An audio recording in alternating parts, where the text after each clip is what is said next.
welcome to These Theory. Oh my gosh, you guys, I'm super excited about today's episode. Wait. What?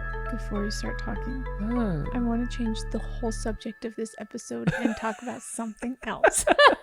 Hey, I'm totally fine with that. Okay, I'm going to lead then, and I'll just tell you what I want to talk about. It better be good. Oop. Ta-da! Okay, so what I want to talk about is a little bit weird, but I'm just going to say it. So it inspired me from the last episode talking about, reading as a teenager and why you read, why I didn't read, and like what was going on in our family lives. And it just made me think, like, it's been 11 years for me since I was a teenager. Yeah. That's a long time. Okay. And it's been, 14 for you since you were a teenager? A lifetime ago. It really does feel like that. Yeah. Well, if we could critically look at who we were as teenagers and say, like if we were to explain now who we were, what we were like and who we were back then to somebody now, what would we say about ourselves? Yeah, I want to talk about that. Because I was thinking, I'm so different from when I was a teenager. I think it's been such a gradual change that it's almost hard to remember what I was like back then. But I was critically thinking about it. I was like, okay, if I was actually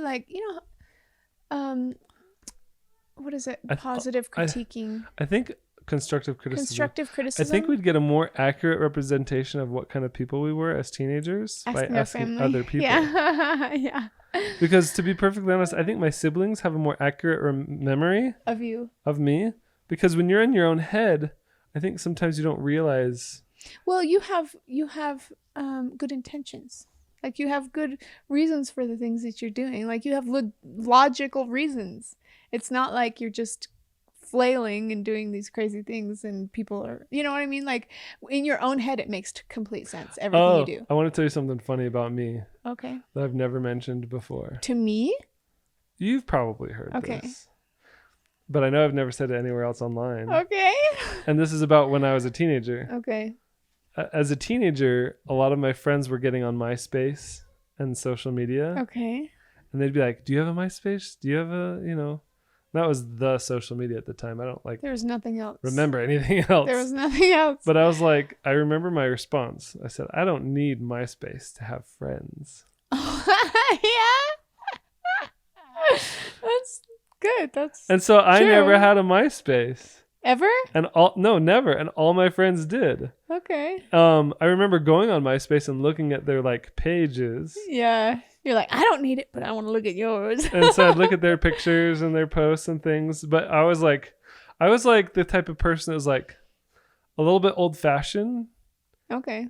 In that actually, I could see that. I didn't feel like I needed that. Mm-hmm. But at the same time, I felt like I was also modern in like my way of thinking and my way of acting. Yeah. And so my attitude was just like, I'm too cool for MySpace. Mm-hmm. But I think in all reality, I didn't like taking pictures of myself. I didn't like putting myself out there because I was kind of shy a little bit. Oh, times have changed. Like, I liked my friends. Yeah. We got along really well. But like taking pictures of myself and posting it out on the internet or videos, like. Well, you and I are that. very similar in that we take time to get to know people. Like, we're not like one day we're best friends type people for the most part. I mean, sometimes it happens, like with other people. You know what I mean? You're better at it than I am. That's just the most ironic thing, because here I am making a living on social media, and as a teenager I was anti-social media. I know, right? I know. And I was like, I don't like social media. I was anti-smartphone for a really long time. Oh, you can make money on social media? I'm like, tell me more about social media. Okay, I guess I like social media now. But it's just funny because that just reminds me, like, yeah, you and I both had a hard time warming up to people instantly.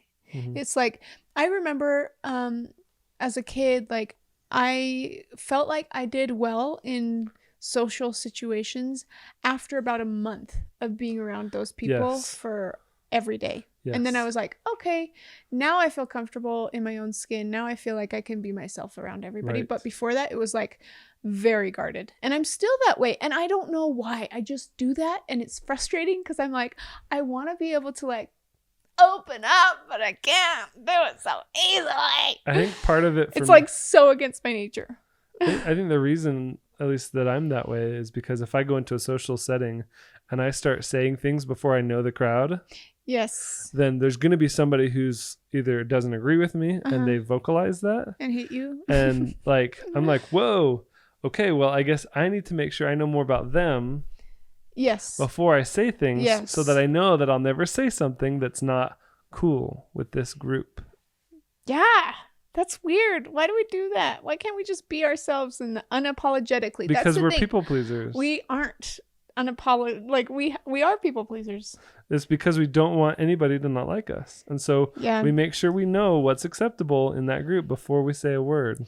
And you might think, oh, but doesn't that change your personality? Doesn't that mean that you are not who you say you are? But the thing is, it's not that I'm not. It's just a censored version of me.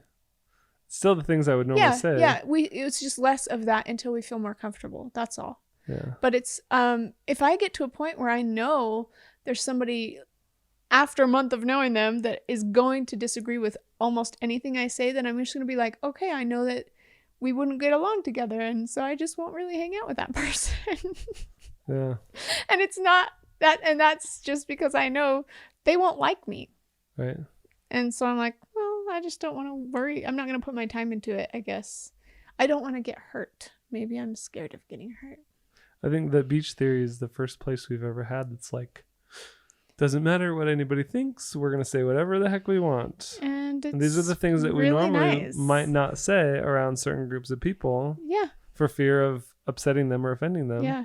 But here we have permission to say, this is the real us. Well, and it's not the real us. Again, like in all of the situations, it is the real us. Then the complete us. The complete us.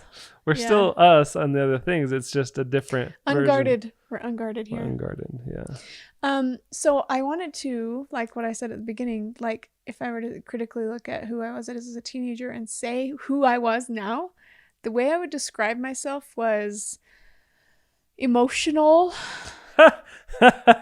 Sorry. Fun-loving. Emotional? Oh, I guess you were emotional. Only at the end of every day. That's right. But before the stories. Like emotional. Sorry, I interrupted you. Emotional, fun-loving. What else? Keep going. Confident. Like I felt very confident. You haven't changed at all then, because you're still all three of those things.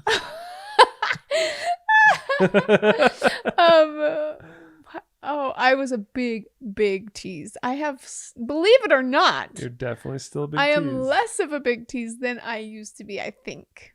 In some ways. And then in like Becca and Ryan show ways, way worse.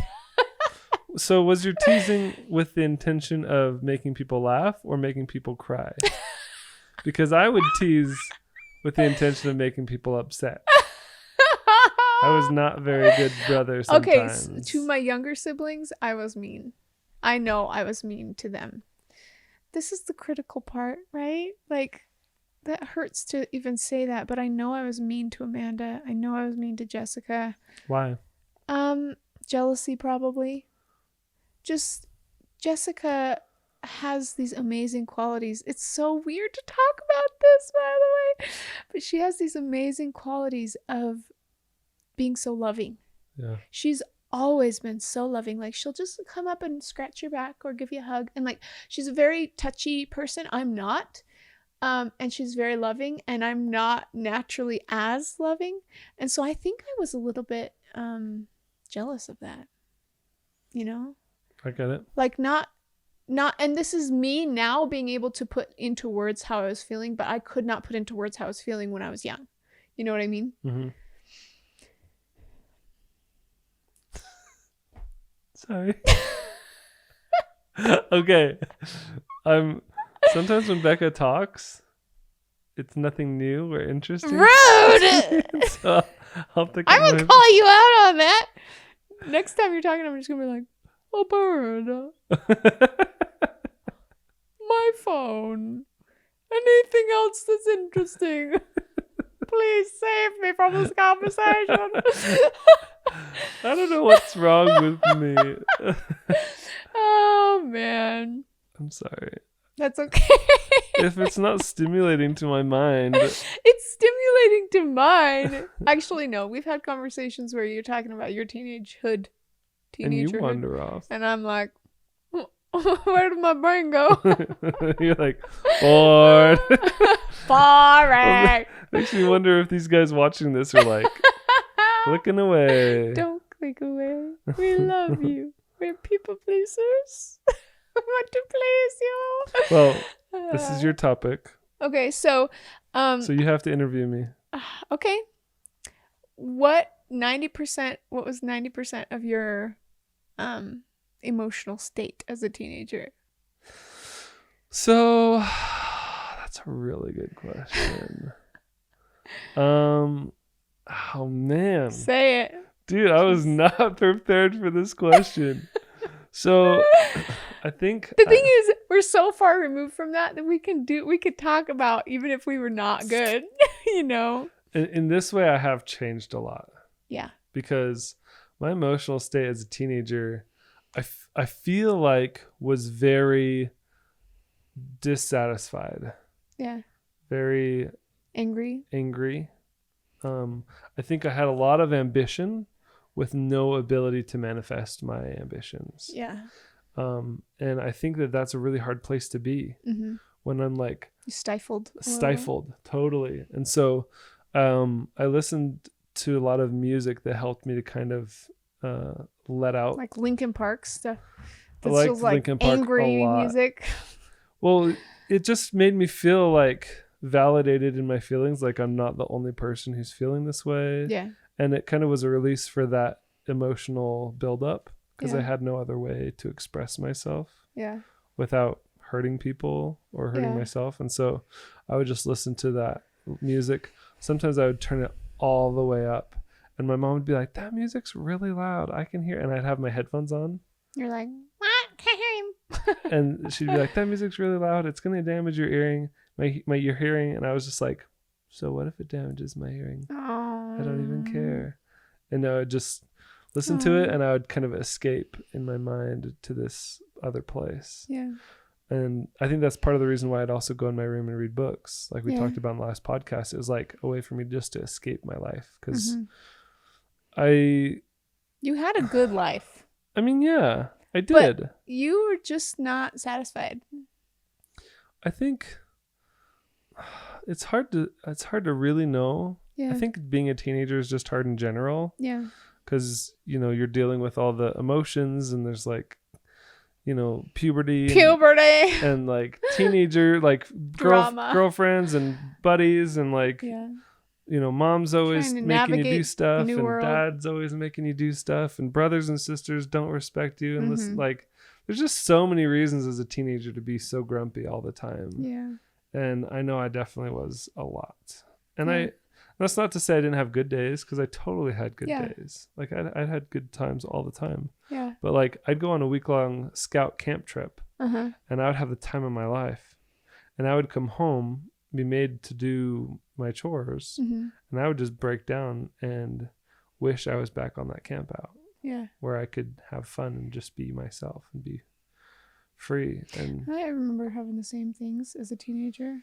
Not like super angry, but just like, well, actually no, there were times where I was super angry about it, where I just like, I had gone to girls camp and it was freedom, and then I'd come home and I'd be like, in some ways I would be mad because, or like a sleepover, that was like the perfect situation where I got to stay up late and do whatever I wanted or not go to bed at all. And then I'd come home and go to sleep for the day. And my mom would wake me up and be like, you can't, no, you went on a sleepover. You have to wake up and you have to do your jobs. And I was like, but I didn't sleep at all last night. She's like, I don't care. You have to do this. And I'm like, I hate my life. Even though it was like, I really didn't hate my life. I just didn't want to have to wake up. Right. I would feel the same way if I did that now. I think I just don't do that now. The hard thing is looking back, I'm like, man, what would I have done differently, or what should my parents have done differently to help me navigate those teenage years that were so hard? Well, I think our parents, my parents, your parents, they all were like, what can we do? And they probably were doing what they could, you know, like doing the best they knew how. And I mean, what could they have done? That's a good question. Like, what would you? Because we're going to get to that point where we got teenagers and they're going to feel those same emotions that we had. And I'm like, dang, what would I even do? How can we help? I think we're going to do a lot of praying. Like, what in the world? How can I help? I think a big part of it is being like just listening. Yeah. Like feeling heard.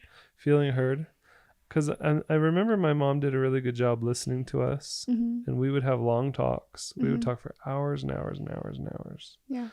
I remember sitting around and talking forever. Yeah.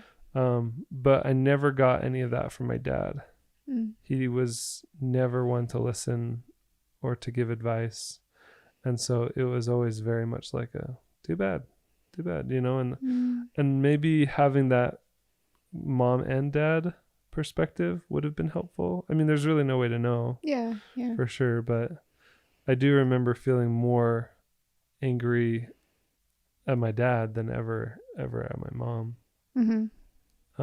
Because I remember she at least tried to listen to me. Yeah. But at the same time, because of her sweetness and trying to listen to me and like caring about me, I do specifically remember as a teenager manipulating her and using that against her to get my way, which, you know, obviously all moms I think have that.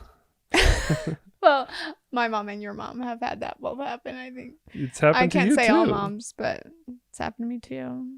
I know, I see it happening to you. And the thing is, even when it's happening and I know what's going on, I still feel fine with it sometimes. And I think my mom knew too. Like, it's all right. Right. You know? I wasn't doing anything sneaky, you know? I just want our kids to, like, know I love them. Like, I really, really, really want them to know I love them. And I'm not perfect, but I want to do everything I can to help where I can, you know? Like, I don't want it to be... I don't ever want them to think, you know, I don't care. Deal with it. Sometimes I do say that, though. But it's only after being hounded for like hours about the same thing and I've given the answer like a million times. You know what I mean? Exactly. But as a teen, like when I want them to be heard now too, but especially when they're getting older, I feel like they need that. Right. I remember specifically bothering my mom to try and wear her out. So she would get too tired to deal with me. Ooh, you done it now. But I got away with it. Yeah. It worked regularly. Otherwise, I would have done it. I only do it because it works. Yeah. I want what I want, and I'll do whatever it takes to get it, even if it doesn't matter if I hurt people. And that's how I was as a teenager. You know, but I think that's also just how kids are. Yeah. Oh, totally. Every kid will push till they get what they need. Right. Or want, like, they'll do what they can to get what they need. If they're not getting it, they'll figure out a way. Exactly. You know, even if it's candy or something that's not good for them. Totally. Like, but that's how their mind works in order just to survive. It's instinctual. Survival mode. Yeah. Yeah. And I don't think it's possible to overcome that until your mind matures and you become an adult. Yeah, and like it doesn't just go away on its own. That's why I feel like sometimes I just let things slide. Yeah. Because I feel like they'll get better.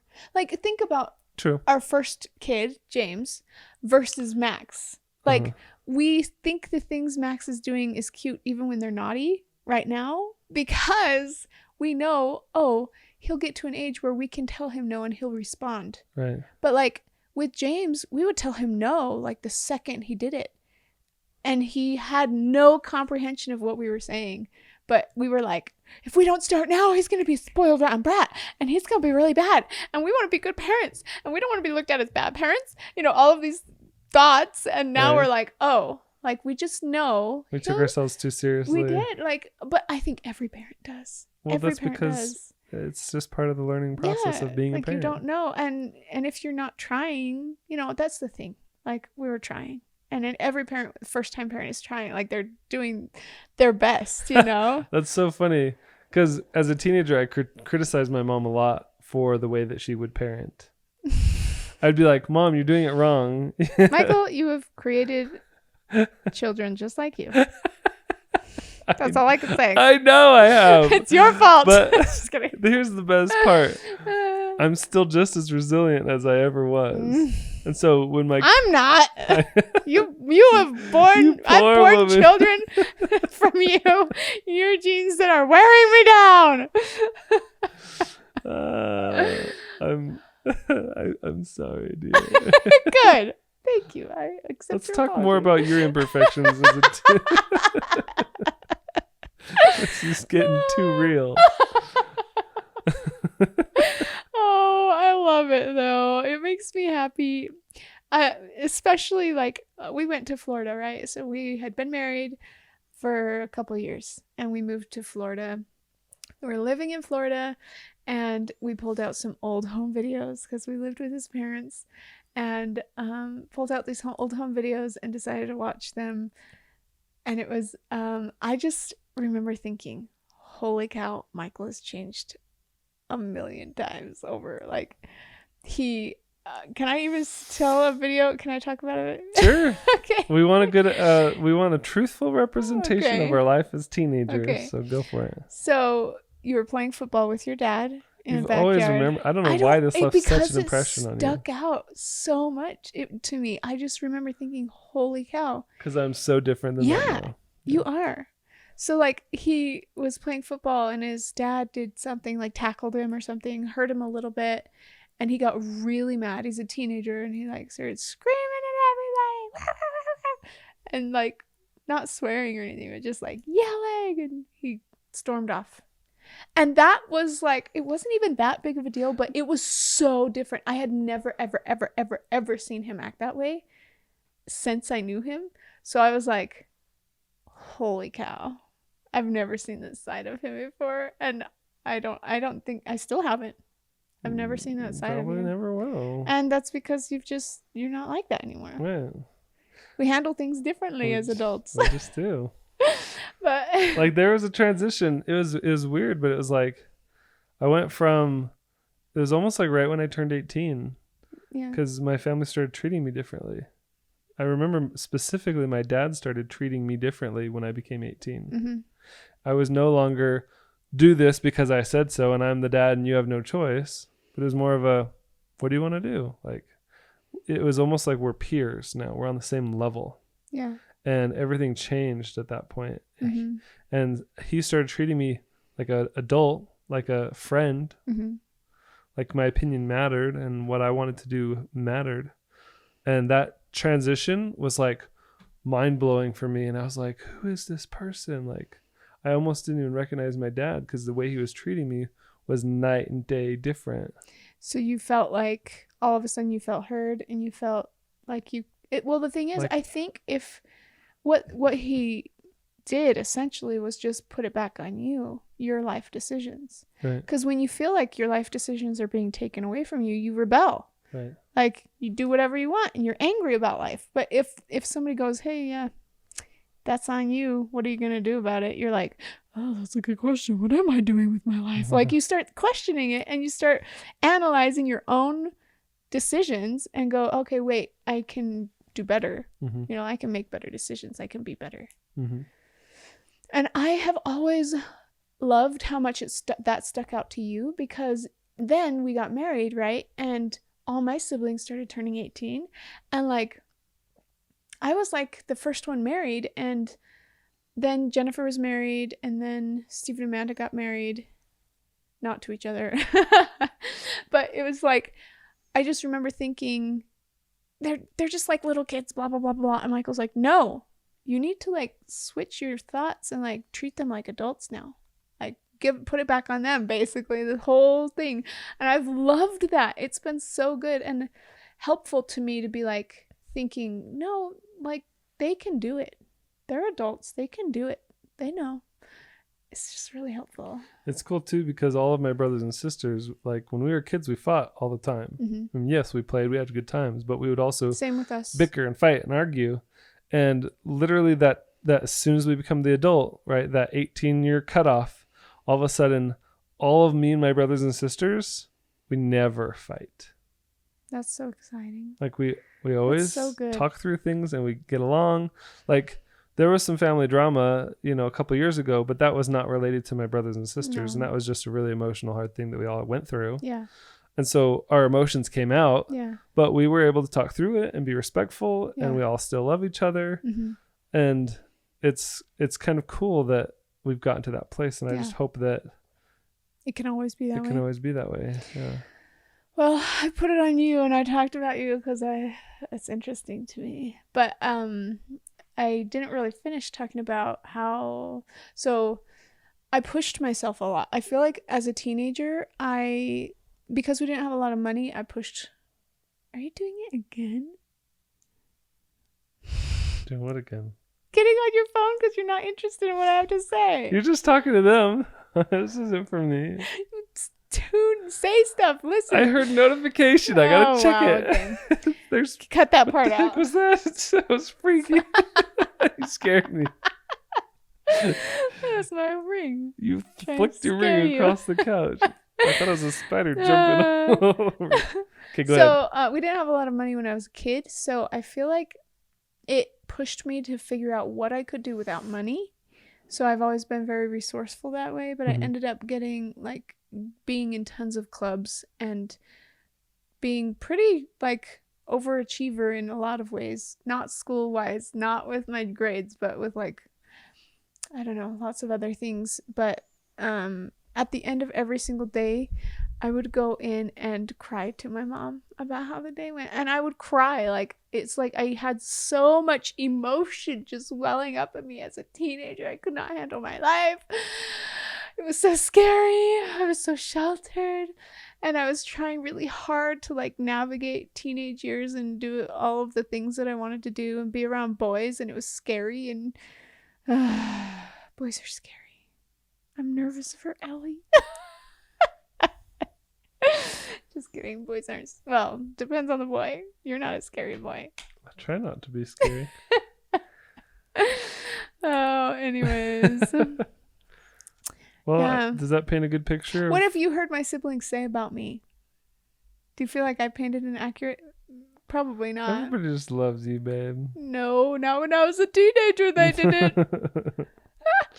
Well, you were defiant to your older siblings. You wouldn't let anybody boss you around. That's true. Which is typical of a young brother or sister. Very defiant. I mean, if my older brother, I didn't have any older brothers. If my older sisters tried to tell me what to do, I'd fight them on that. Yeah. That's just normal, though. And how was I to my younger siblings? You were a bully. I was a defiant bully. Well, it's just the dynamic of all people, right? Yeah. Especially in big families, right? Like the older kids boss around the younger kids. Uh-huh. And then those younger kids defy the older kids and then turn around and expect the younger kids to obey them. Yep. So you think you're in charge of the younger kids because the older kids think they're in charge of you. Uh-huh. And yet here you are defying the older kids, and then the younger kids are also defying you. It's just this never-ending dynamic of power pecking struggle, right? Pecking order, yeah. And it's all fruitless. Like there's no point to any of it. It's just a lot of fighting. You're never going to overpower your older siblings, and you're never going to get your younger siblings to obey you perfectly. I remember my older siblings being so mad at them, like, you will never tell me what to do. That gave me PTSD just saying that, because I'm pretty sure I've said that a million times to them. But I remember them physically jumping on me and squishing me to prove that they were stronger than me. Oh, I remember my older sisters sitting on me and making it so that I couldn't move because they were always stronger than me. I was a super scrawny string bean. It's a sad day when your younger siblings get bigger than you and all of a sudden you can't beat them up anymore. My younger siblings never. Well, Matthew was always pretty much the same size as me. Really? As far back as I can remember, he's always been even just as strong or stronger than me. Oh, man. So that was frustrating because I was older and yet he was stronger. You're like, I should be able to squish you. And I definitely tried. Yeah. But he would have nothing of it. So I became more of a ranged fighter. instead of close melee combat, I would run You're like, away bow and and I would arrow. throw things at him. Really? Well, You because throw in things- close combat, he would always destroy me. But I would That's throw, so I would funny. throw my shoe or remote control or whatever. You were a thrower. Okay. I was the thrower. Okay. That's interesting. Because That's why you're so good at throwing things at people. Actually, Because- yes, I know. by the time they got pelted in the head by that thing, I would go, "Uh-oh, I'm dead," and I'd turn around and run. And I usually had a pretty decent head start too, because of that. I don't know why you're getting so much joy out of this. Well, because I'm literally imagining a mini you running around attacking your siblings that we all get along with perfectly now, and it's really entertaining in my mind. But I'm like also at the same time laughing because I can imagine all of the things I did that were like pretty much the exact same things, except I just got in yelling fights with Andrew so bad. Like it was really bad.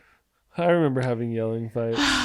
so bad, and it was good actually, because when he went on his mission to Washington, I grew up a little bit. I went from 14 to 16, so when he got back I was 16. You skipped 15 Maybe. altogether, huh?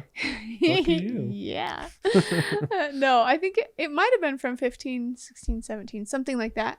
I think that sounds more right. So like by the time he got back, I was practically an adult, and I wasn't so, I don't know, immature anymore. And I decided I didn't want to fight with him anymore at that point because it was really bad. Like we really fought horribly and did not get along. And I just remember like any injustice with him, I would just fight so hard. Like I would yell and scream at him, "You can't tell me what to do. You can't tell Ryan what to do. You can't tell anybody what to do." Even now, you have a pretty short fuse with Andrew. I know. Like, you'll tolerate him, but as soon as he does anything that's like triggering to you, you snap and you're like, well, I don't get mad, but I leave. right. Like I'm like, okay, that's my cue. Okay. And it's, just sibling stuff. It's not like he's amazing. He's an amazing person, but I have previous history, that I still have triggers to, I guess. And so I can't handle it. And even though like, it's funny because if our relationship started now with the way he is now, it would be fine. Like totally fine. Because he's grown up just like we were talking about how we've grown up so much, like, but that's not how it is. I still have memories. And so I get triggered and I can't handle life sometimes. Well, I hope this painted a good picture of our teenage years and like how we were as people, which is just normal. Which is funny. I feel like if I would have met him before your mission, I don't know what it would be like.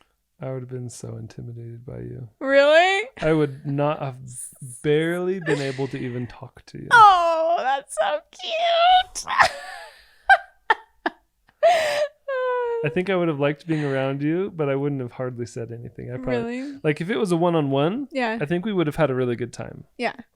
Because I did well one-on-one, even with girls that were intimidating to me. Okay. But in a group setting, like with like a mutual, like at a youth activity, Yeah. and there was like a bunch of my friends and a bunch of girls, I think I would have just been really quiet around What's funny you. is I liked quiet people. That's true.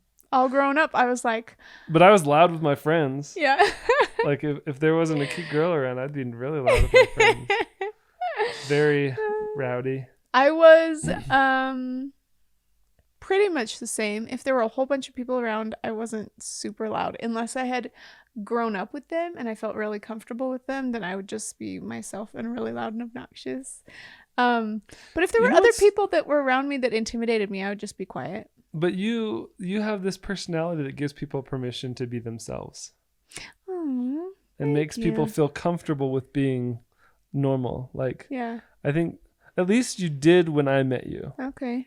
But like, even when you met me, you felt no pressure, Yeah. right? And you've talked about this before. Yeah. Whereas if you were like, "Ooh, I really like him," you probably would have acted differently. I would have acted so differently. But the which thing would have been is- making it harder for me to feel comfortable. Yeah. Too. Yeah.